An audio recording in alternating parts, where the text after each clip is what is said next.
Hello CMA foundation student, this is just to remind you, रोज Zoom live lectures हो रहा है CMA foundation दिसंबर 2020 के लिए। मेरा वीडियो खत्म होने के बाद सेंट्रल टेंडेंसी वाला पार्ट 1 आपका वीडियो चलेगा। ये बैकअप वीडियोस हैं, ये वीडियोस लाइव होते हैं जूम में। अगर आपको भी ये सेशन ज्वाइन करना है, नीचे एक्ट सीएमए फाउंडेशन अपने टेलीग्राम के एप्लीकेशन के सर्च इंजन में जाके सर्च कीजिए, ज्वाइन कीजिए, वहां पे सारी डिटेल्स आपको बताई जाती है। और हमारे अर्जुन छाबड़ा ट्यूटोरियल में हर एक फैकल्टी एक्सपर्ट है अपने सब्जेक्ट में। कोई एक फैकल्टी सारे सब्जेक्ट्स को नहीं पढ़ाता है, and that expertise really matters. So this is a backup video of live lectures, live recorded lectures of central tendency. Enjoy the session. And अगर आप उस जूम लाइव सेशन को अटेंड करना चाहते हो जो absolutely bullet free revision lectures है CMA foundation दिसंबर 20 के लिए, join the ACT CMA Foundation Telegram group. So till that time, take care and enjoy the lecture. Bye bye. Okay. Central tendency में जो 3 मेजर्स हैं, mean, median and mode. Measures of central tendency में जो 3 चीजें हैं या 3 measures हैं, लिखना स्टार्ट करते हैं, थोड़ा फास्ट रखेंगे। Measures of central tendency.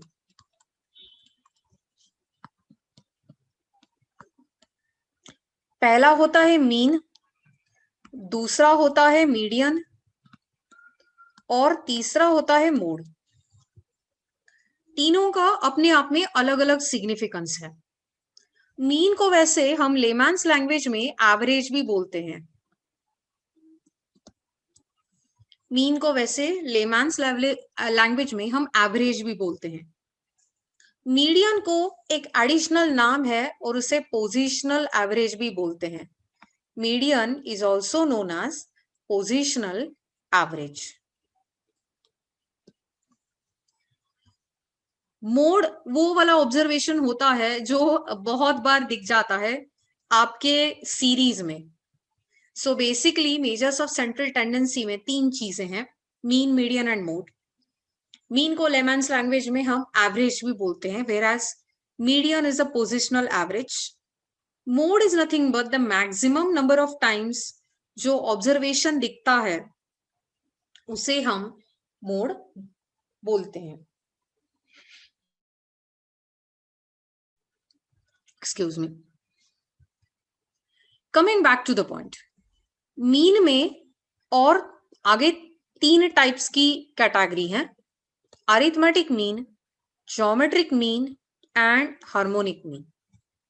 It's very easy. Okay, average में 3 कैटेगरीज हैं, arithmetic mean, geometric mean and harmonic mean. Okay, median में कोई कैटेगरीज नहीं है, मोड में भी कोई भी कैटेगरीज नहीं है। ठीक है, तीनों का काम वैसे क्या है कि आपको ओवरऑल एक आइडिया देना कि आपके सामने जो भी ग्रुप ऑफ ऑब्जर्वेशंस हैं वो किस टाइप का ट्रेंड बताता है या बेसिकली किस ग्रुप को रिप्रेजेंट करता है। ग्रुप को रिप्रेजेंट करता है विल बी मोर अप्रोप्रिएट। वो कैसे? अगर मैं आपको बताऊं कि मैंने एक टेस्ट कंडक्ट किया था, 4 क्लासेस उसमें इन्वॉल्व थे और मैंने फिर टेस्ट के मार्क्स की काउंटिंग करी। फर्स्ट जो क्लास था उसमें एवरेज में, ऑन एन एवरेज, मैक्सिमम लोगों को 75 मार्क्स मिले। दूसरे क्लास में ऑन एन एवरेज 50 मार्क्स भी नहीं मिले, अराउंड 50 मिले।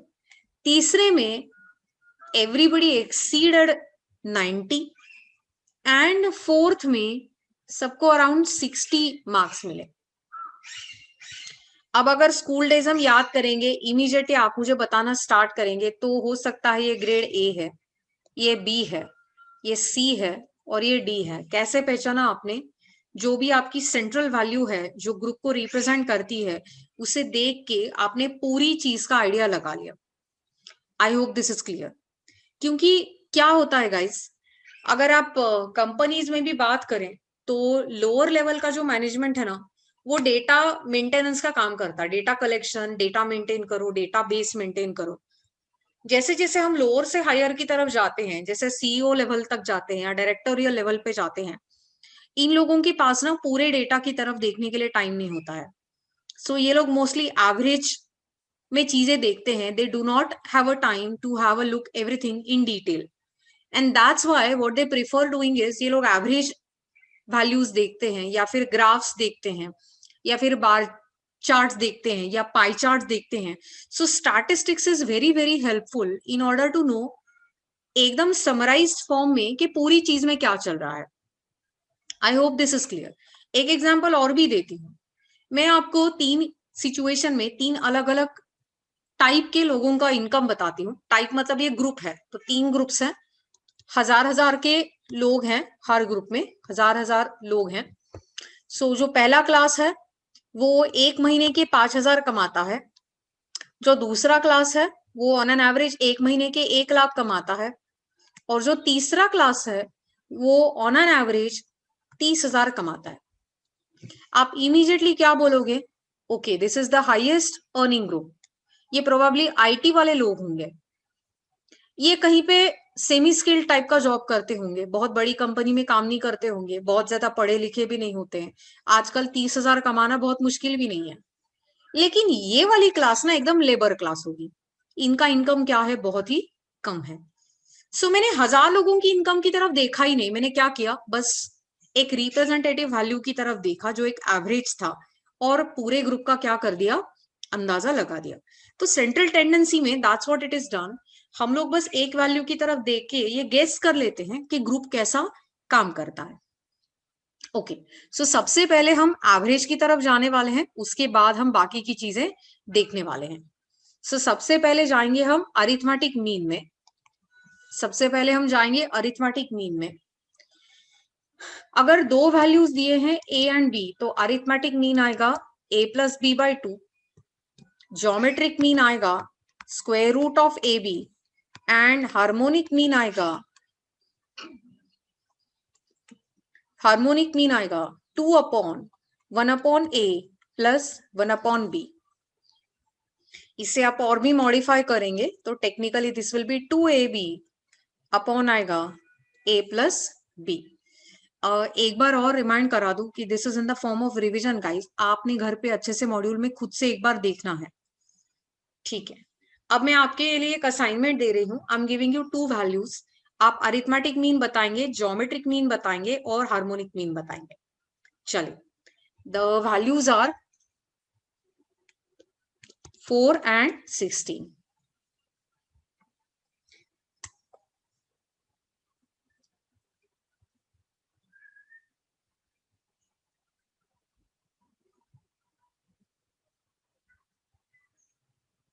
I'm waiting for everybody to answer with arithmetic mean, geometric mean, and harmonic mean.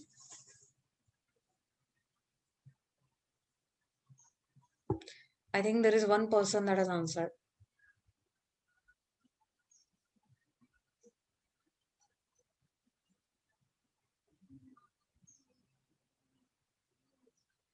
Arithmetic mean आ रहा है 10. Very good. ज्योमेट्रिक मीन भी बताइए, तीनों बताइए guys.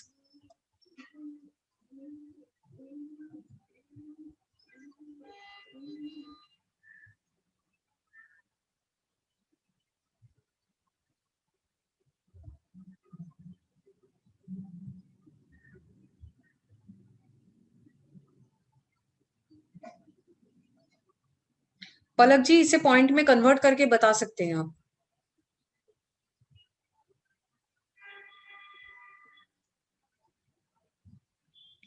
Yes, arithmetic mean is 10, geometric mean is 8, and harmonic mean is 6.4.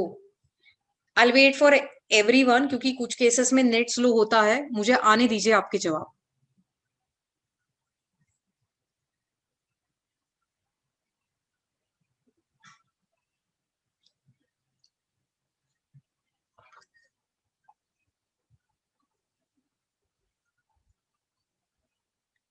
ठीक है,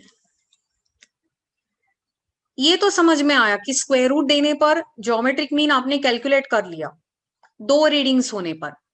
लेकिन अगर मैं आपको 5 ऑब्जर्वेशंस दे दूं, अब आप ज्योमेट्रिक मीन के लिए कैसे कैलकुलेट करेंगे?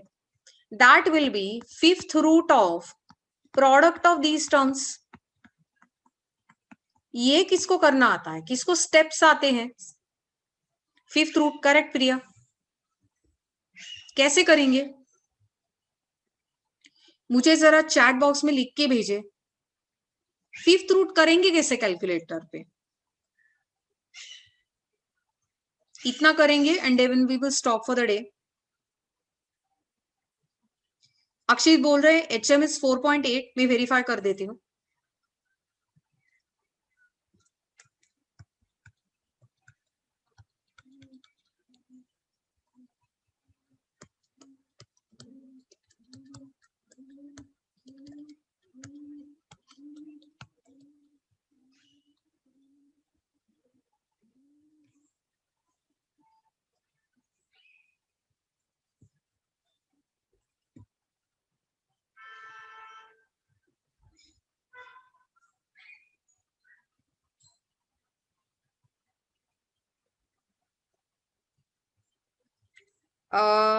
This is 6.4 only, guys.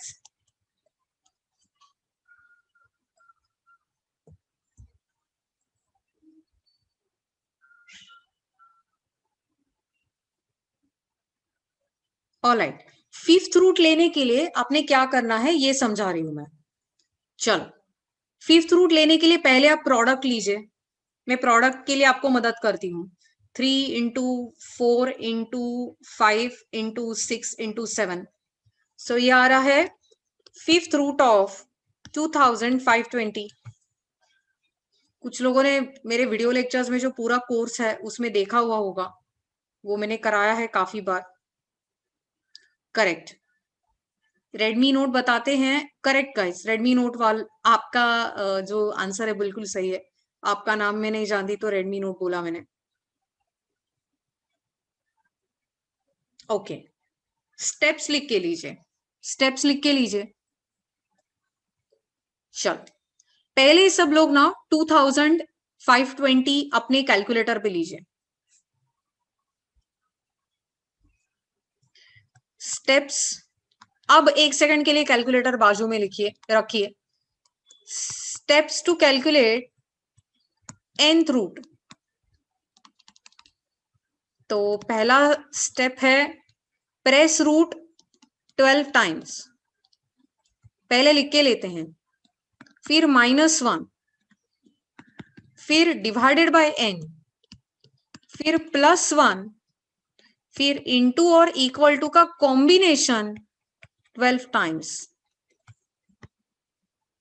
सबने अपने कैलकुलेटर पे 2520 लिखना है, लेना है, और उसके बाद स्टेप्स लिखने हैं।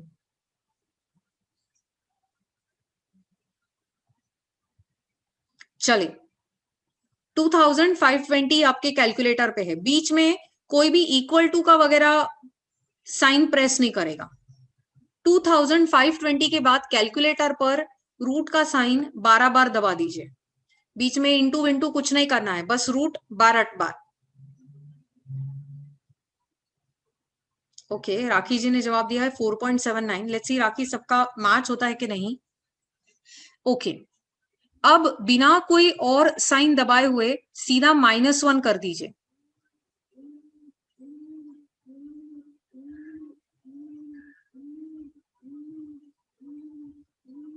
अब डिवाइडेड बाय n में आपको करना है डिवाइडेड बाय 5, क्योंकि आपको करना है फिफ्थ रूट फाइंड। आपको करना है फिफ्थ रूट को फाइंड। सो डिवाइडेड बाय 5 कीजिए, बाकी कुछ और प्रेस नहीं करना है, इक्वल टू वगैरह कुछ नहीं करना है। डिवाइडेड बाय 5, अब +1 करना है। A lot of people have answered very well. +1 के बाद अब इंटू और इक्वल टू का कॉम्बिनेशन आपको 12 बार दबाना है। सो पहले इंटू फिर equal to, that will be taken as 1। फिर से into and equal to, that will be taken as second.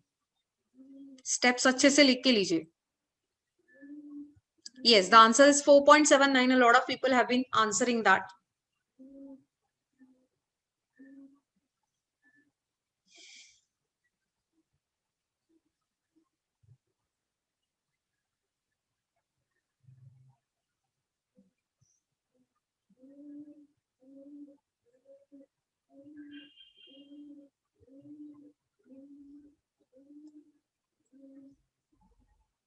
So I hope this is clear.